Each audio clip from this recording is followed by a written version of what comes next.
వెంగళప్ప ఎన్నో ఏళ్లుగా తపస్సు చేయగా భగవంతుడు ప్రత్యక్షమై వరం కోరుకోమన్నాడు. వెంగళప్ప: స్వామీ, 1,000,000 అంటే ఎంత? భగవంతుడు: నాకు ఒక క్షణంతో సమానం నాయనా. వెంగళప్ప: మరి 1,00,00,000 రూపాయలంటే? భగవంతుడు: నాకు ఒక్క పైసాతో సమానం నాయనా. వెంగళప్ప: అయితే నాకు 10 పైసలు అనుగ్రహించండి స్వామీ. భగవంతుడు: సరే, ఒక క్షణం ఆగు నాయనా.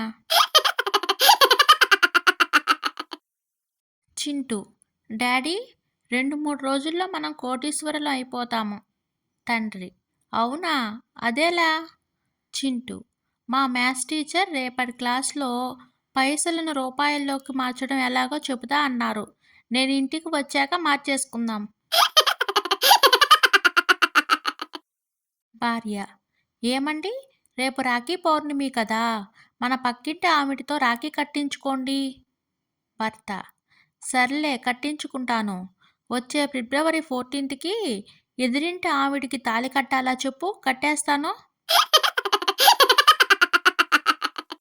ఓ ఫంక్షన్ హాల్లో భోజనాలు బాగున్నాయని టాక్ రావడంతో జనం పోటెత్తారు.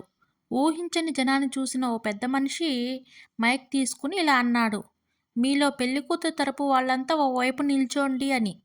కొంతమంది అటువైపు వెళ్ళారు.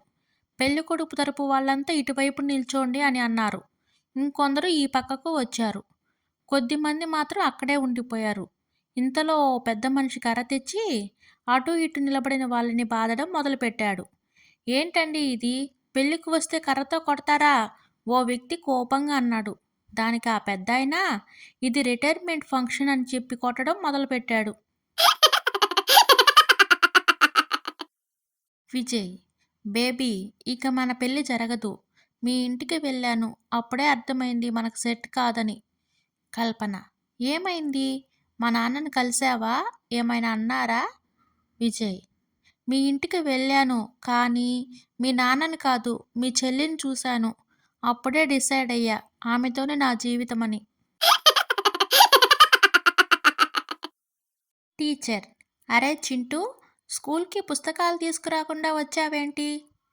చింటూ: చదువు బాగా రావాలని ఇన్ని రోజులు గణపతి దగ్గర ఉంచాను టీచర్. నిన్న గణపతితో పాటు వాటిని కూడా నిమజ్జనం చేసేశాను టీచర్.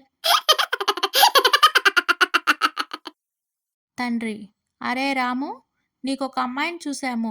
చాలా అందమైనది, బాగా చదువుకుంది, గుణవంతురాలు. రాము: సారీ నాన్న, నేను ఒక అమ్మాయిని కొన్ని రోజుల క్రితమే పెళ్లి చేసుకోవాల్సి వచ్చింది.